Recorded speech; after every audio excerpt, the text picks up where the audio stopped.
Hello नमस्कार दोस्तों। अनुष्ठान क्लास में आप सभी का बहुत बहुत स्वागत है।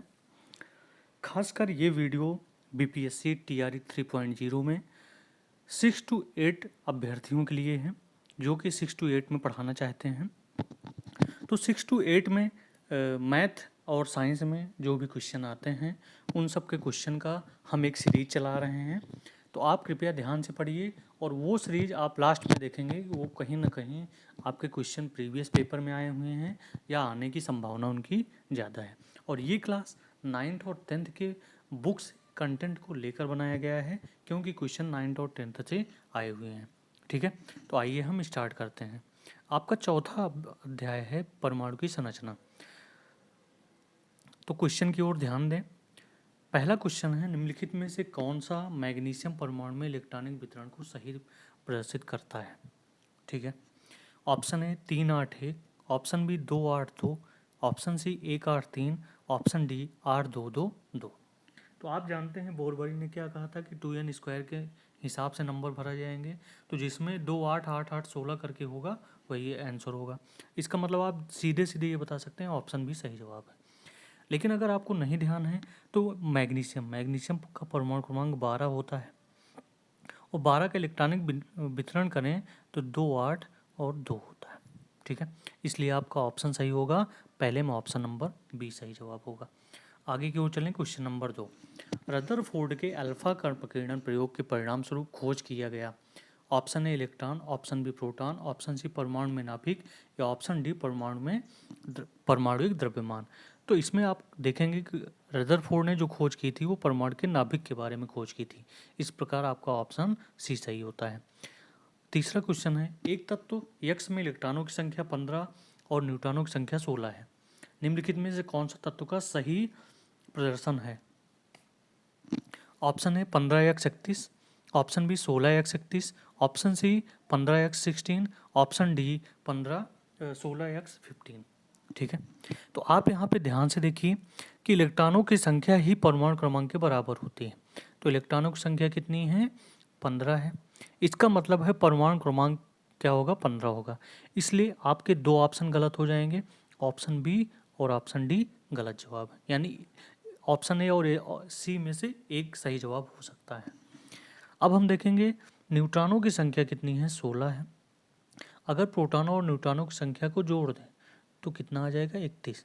इसका मतलब है यक्स की पावर क्या होगी, 31 होगी। तो आप देख रहे हैं सी में यक्स की भार 16 लिखा गया है, तो ये भी गलत जवाब होगा।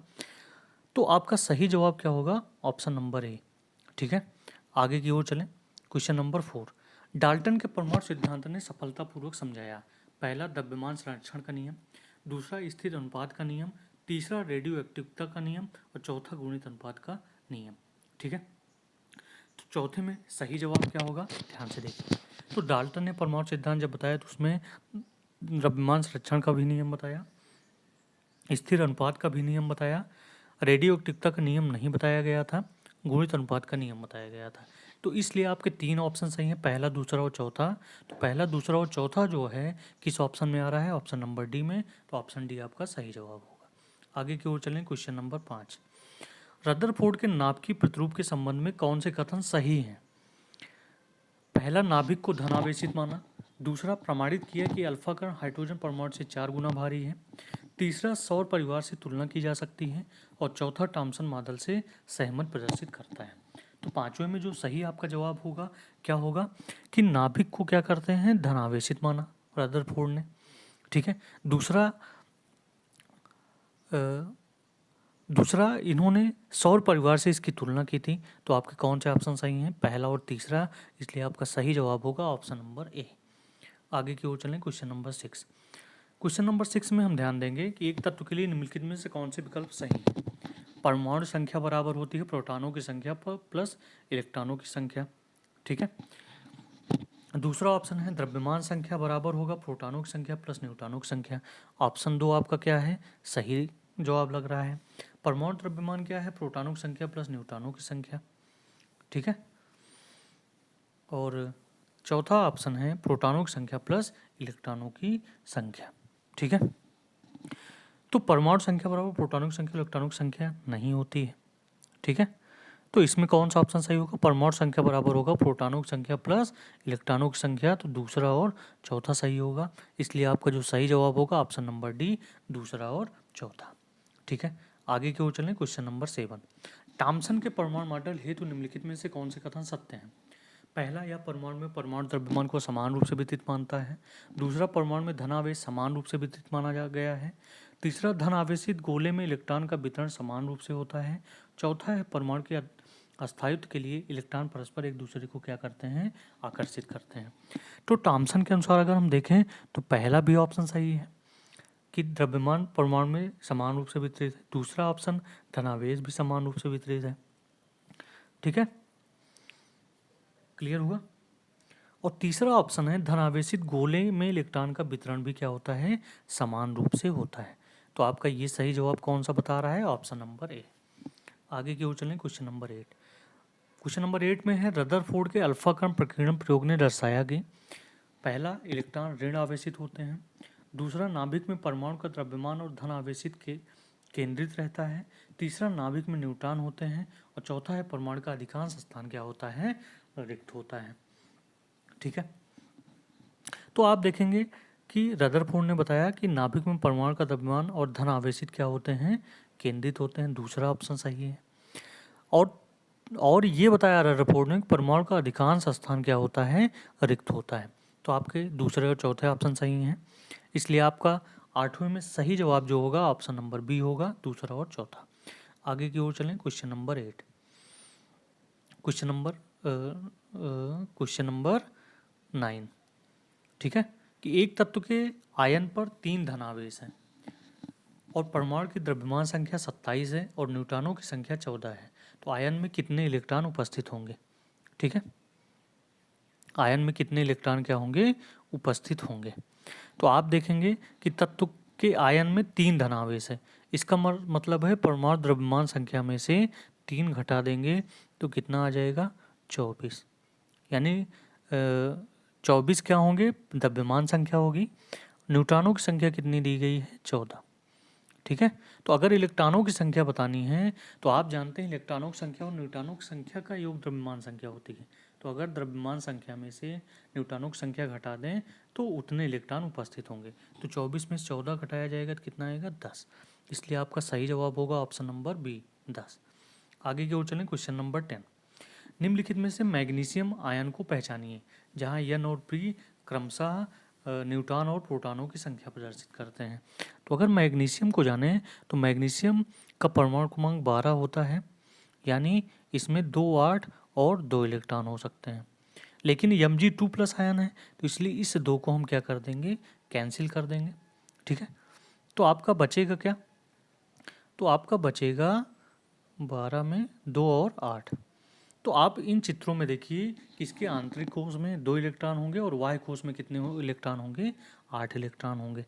तो इन सब में देखें कि आंतरिक कोश में 2 इलेक्ट्रॉन हैं और बाह्य कोश में 3 3 6 2 8 8 हैं, लेकिन बाहर भी 2 दिए गए हैं। ठीक है, तो इलेक्ट्रॉनों की जो संख्या होती है 2 8 8 18 18 32 के रूप में होती है। तो ये भी आपका पहला ऑप्शन गलत ऑप्शन है। ठीक है, अब ऑप्शन बी को देखें तो बी भी आपका गलत ऑप्शन दिख रहा है। आगे की ओर चलें तो आगे आप देखेंगे option number D. Option number D में आंतरिक कोश में 2 इलेक्ट्रॉन है और बाह्य कोश में कितने इलेक्ट्रॉन हैं? 8 इलेक्ट्रॉन है। ठीक है, इसलिए आपका सही जवाब क्या होगा? आपका 10वें में सही जवाब होगा ऑप्शन नंबर डी। आगे की ओर चलें। Question number 11। 11 में हम देखेंगे कि एथिल एथोनेट CH3COO C2H5 के एक नमूने में 2 ऑक्सीजन परमाणुओं में इलेक्ट्रॉनों की संख्या समान है परंतु न्यूट्रॉनों की संख्या भिन्न है। तो निम्नलिखित में से कौन सा कारण है?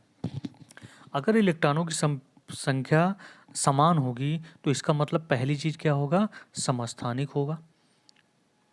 क्या होगा? समस्थानिक। न्यूट्रॉनों की संख्या भिन्न है तो इसका मतलब संभारिक नहीं होगा। ठीक है, तो 11 में जो सही आपका जवाब है ऑप्शन नंबर सी कि दोनों ऑक्सीजन परमाणु कैसे हैं? समस्थानिक है। ठीक है, क्लियर हुआ? आगे की ओर चलें। Question number 12। एक संयोजकता वाले तत्व होते हैं सदैव धातु, सदैव उपधातु, अर्धधातु या अधातु या सदैव अधातु। तो आपका एक संयोजकता वाले जो तत्व होंगे धातु और अधातु दोनों में आते हैं, तो ऑप्शन नंबर सी सही जवाब है। आगे की ओर चलें। क्वेश्चन नंबर 13, परमाणु का प्रथम मॉडल देने वाले का नाम है। Option A N Bohr, option B Goldstein, option C Rutherford या option D J J Thomson. तो सबसे पहले जो परमाणु मॉडल दिया था किसने दिया था? जे जे टॉमसन ने दिया था। आगे की ओर चलें। क्वेश्चन नंबर 14, 3 प्रोटॉन और 4 न्यूट्रॉन युक्त परमाणुओं की संयोजकता होगी। ठीक है, इसका मतलब परमाणु द्रव्यमान कितना होगा? 7 होगा। और जो इसका इलेक्ट्रॉनिक परमाणु क्रमांक होगा 3। ठीक है, तो ये दो, अगर इलेक्ट्रॉनिक विन्यास करें 2 और 1 आएगा। इसका मतलब वाह्यतम कोश में कितने इलेक्ट्रॉन है? 1। और वाह्यतम कोश के इलेक्ट्रॉन को ही संयोजकता बोलते हैं। इसलिए 14वें में जो ऑप्शन सही होगा, ऑप्शन नंबर सी सही होगा कि 1 जो होगा परमाणु की संयोजकता होगी। ठीक है, आगे की ओर चलें। क्वेश्चन नंबर 15, एल्युमिनियम के एक परमाणु में इलेक्ट्रॉनों का वितरण होता है। एल्युमिनियम, तो एल्युमिनियम का परमाणु क्रमांक 13 होता है। तो इसका इलेक्ट्रॉनिक विन्यास करेंगे 2 8 3 होगा। इसका मतलब है ऑप्शन नंबर बी सही जवाब होगा। ठीक है, आगे की ओर चलें। क्वेश्चन नंबर 16, निम्न में से कौन सा परमाणु के बोर मॉडल का सही प्रदर्शन नहीं करता है? सही प्रदर्शन नहीं करेगा, इसका मतलब है कि वो बोर के मॉडल 2n² के अनुसार नहीं भरा होगा। यानी 2n² के अनुसार पहले आंतरिक कोश में 2 इलेक्ट्रॉन, उसके बाहर कोश में 8 इलेक्ट्रॉन, उसके बाहर 8 इलेक्ट्रॉन और उसके बाहर 18, उसके बाहर 18 और 32 इलेक्ट्रॉन होने चाहिए। तो इसमें से हम देखें तो दूसरे में आंतरिक इलेक्ट्रॉन 4 इलेक्ट्रॉन भरे गए हैं, जबकि अधिकतम इलेक्ट्रॉन कितने भरे जा सकते हैं? 2। इसका मतलब दूसरा भी गलत है। ठीक है, यानी सही प्रदर्शन जो है दूसरा नहीं करेगा, ये वाला नहीं करेगा। ठीक है, आगे की ओर देखें। आगे की ओर ध्यान दें। ठीक है, तो आप चौथा देखेंगे, चौथा भी इसके सही प्रदर्शन नहीं प्रदर्शित करता है। तो आपका जो सही जवाब होगा दूसरा और चौथा होगा। आगे की ओर चलें। क्वेश्चन नंबर 17, निम्नलिखित में से कौन सा कथन सर्वदा सही है? एक परमाणु में इलेक्ट्रॉन और प्रोटॉनों की संख्या समान होती है। ठीक है, तो इलेक्ट्रॉन और प्रोटॉनों की संख्या समान होती है, सही बात है। एक परमाणु में इलेक्ट्रॉनों और न्यूट्रॉनों की संख्या समान होगी, गलत है। एक परमाणु में प्रोटॉनों और न्यूट्रॉनों की संख्या समान होती है, गलत है। एक परमाणु में इलेक्ट्रॉन प्रोटॉन और न्यूट्रॉनों की संख्या समान होती है, बिल्कुल गलत है। इसका मतलब 17 में जो सही जवाब होगा कौन सा होगा? Option A. आगे की ओर चलें। क्वेश्चन नंबर 18, क्वेश्चन नंबर 18 में है कि परमाणु मॉडलों का समय के साथ सुधार होता रहा है। निम्नलिखित परमाणु मॉडलों को उनके कालानुक्रम में व्यवस्थित कीजिए। रदरफोर्ड का परमाणु मॉडल, दूसरा टॉमसन का परमाणु मॉडल, तीसरा बोर का परमाणु मॉडल। तो इसको क्रम में दिखाएं तो पहला टॉमसन की खोज की गई थी परमाणु मॉडल की, तो दूसरा पहला होगा और पहला क्या होगा दूसरे के बाद होगा, और बोर का परमाणु मॉडल लास्ट में खोजा गया था। तो क्रम देखेंगे दूसरा, पहला और तीसरा, तो दूसरा, पहला और तीसरा किस ऑप्शन में? सी ऑप्शन में है, इसलिए सही जवाब होगा ऑप्शन नंबर सी। ठीक है, तो इस प्रकार आपने देखा कि हमने बेहतरीन एनसीईआरटी एग्जाम्पलर से सारे क्वेश्चन करवा रहे हैं और एग्जाम में एनसीईआरटी से ही क्वेश्चन आ रहा है। तो कृपया इन चीज़ों को ध्यान से अपडेट रखिए ताकि आप सही समय में सही टाइम से सिलेक्ट हो सकें। ठीक है, तब तक के लिए इस एपिसोड को यहीं पे विराम दिया जाता है।